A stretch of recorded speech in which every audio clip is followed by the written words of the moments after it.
Once upon a time.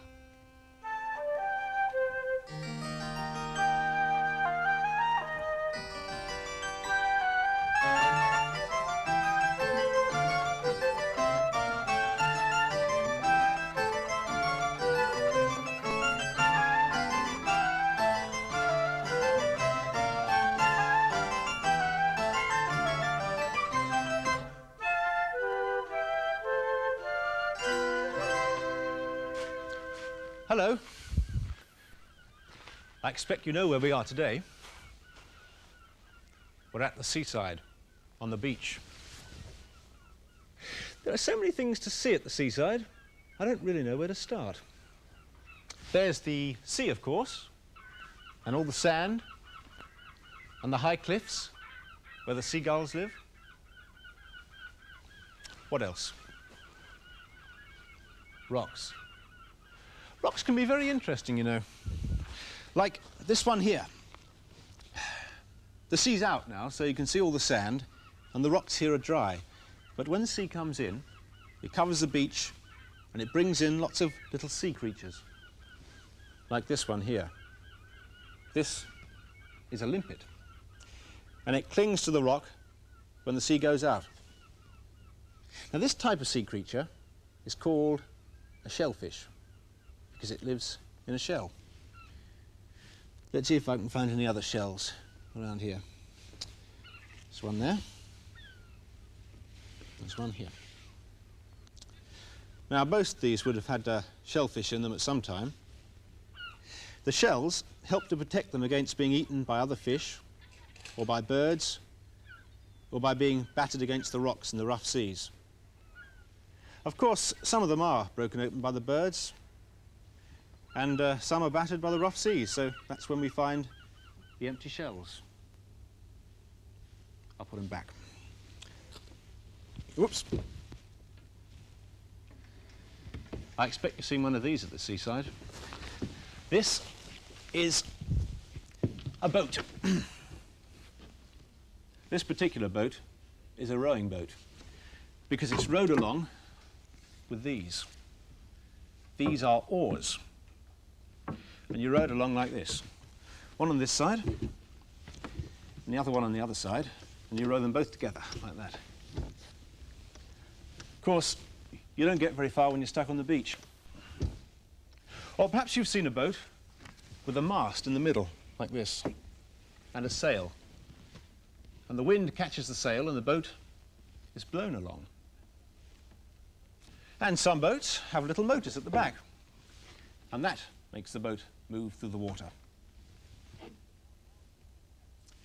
The owl and the pussycat went to sea in a beautiful pea-green boat. They took some honey and plenty of money wrapped up in a £5 note. Let's see if I can make a picture of a boat like the one the owl and the pussycat might have gone to sea in. Well, let's give ourselves some sea. Like that. Nice long bit of sea. And let's give ourselves the actual boat.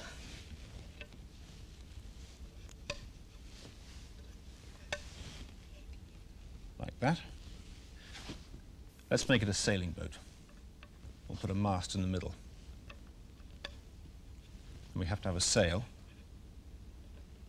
Like that. Put a big sail here.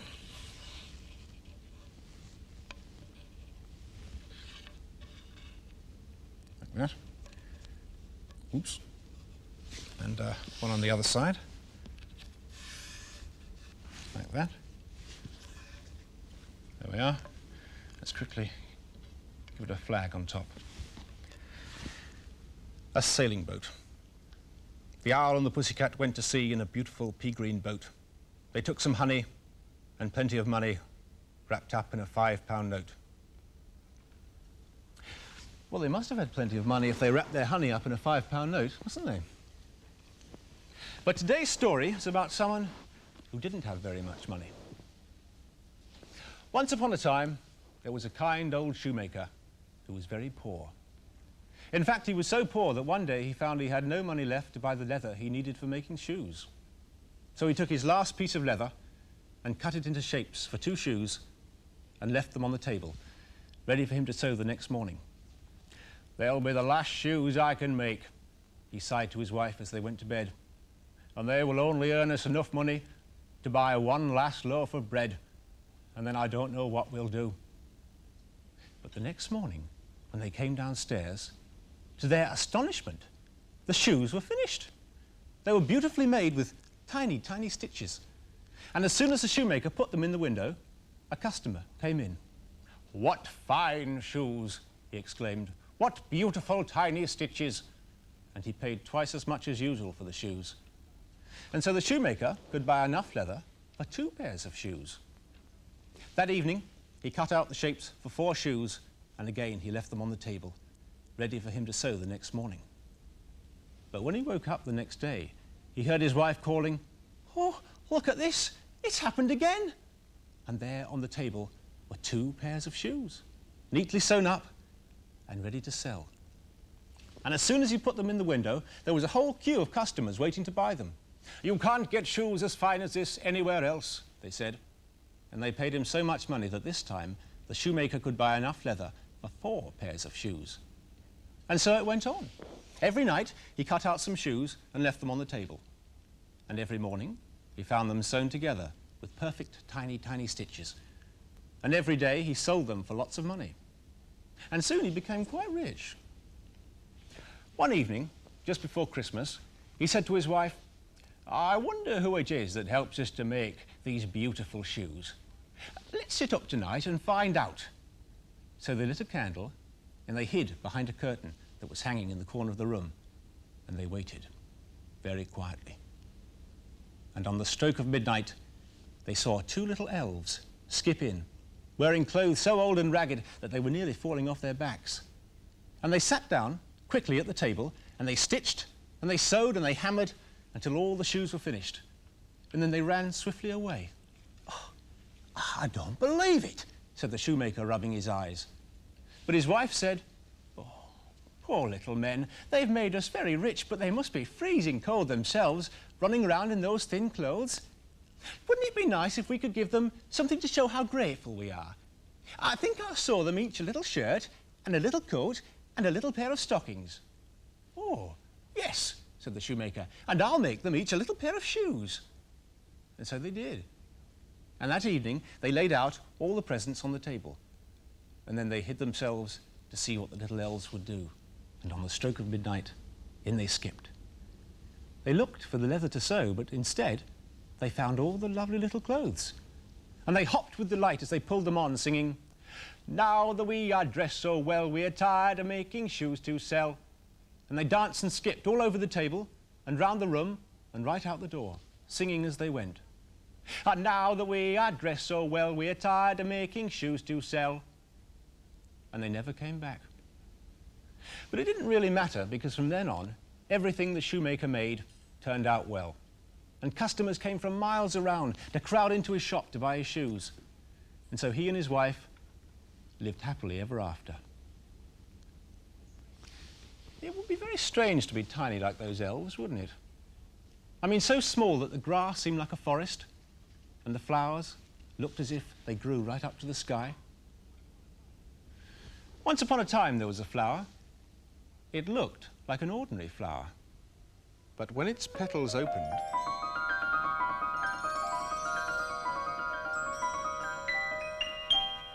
a little flower boy, as small as could be, was looking out into the world.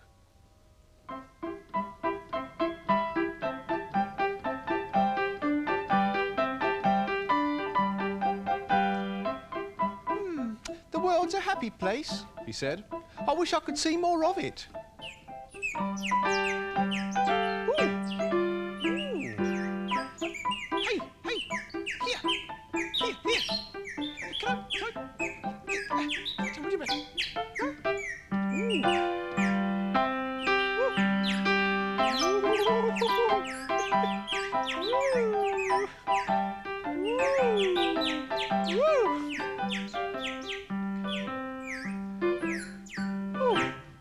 Thank What's next? I want to see more.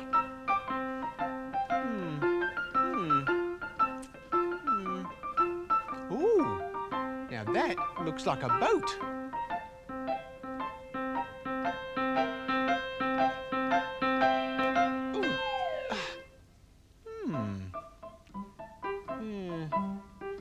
But it isn't a boat. It's not really going anywhere. Oh well, what's next? I still want to see more.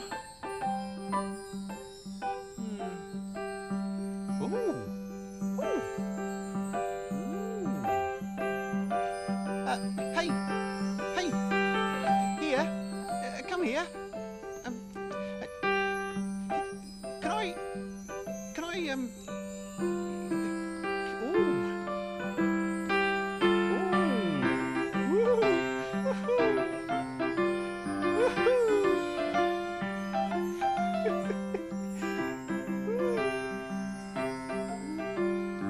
Whoops. Oh, thank you. Bye.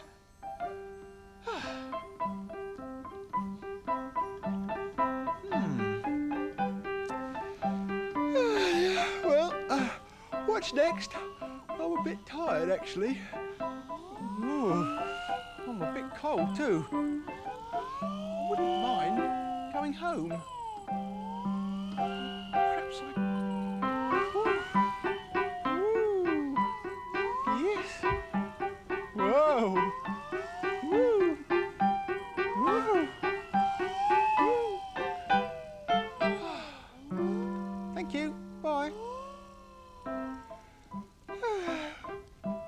Well, that was a very exciting day, but it's nice to be home again.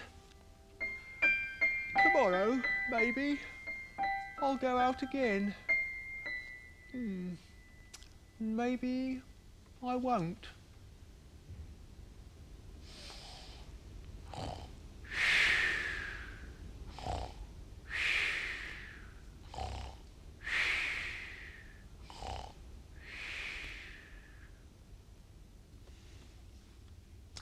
I love looking at the sea.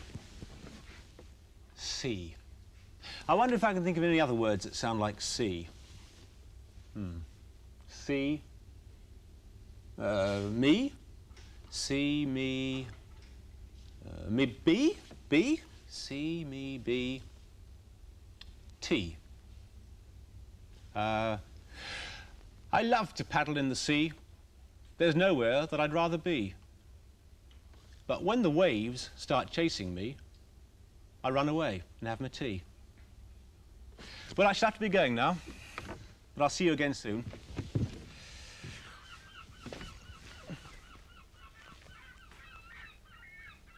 I wonder if that's a ship out there, beyond the lighthouse.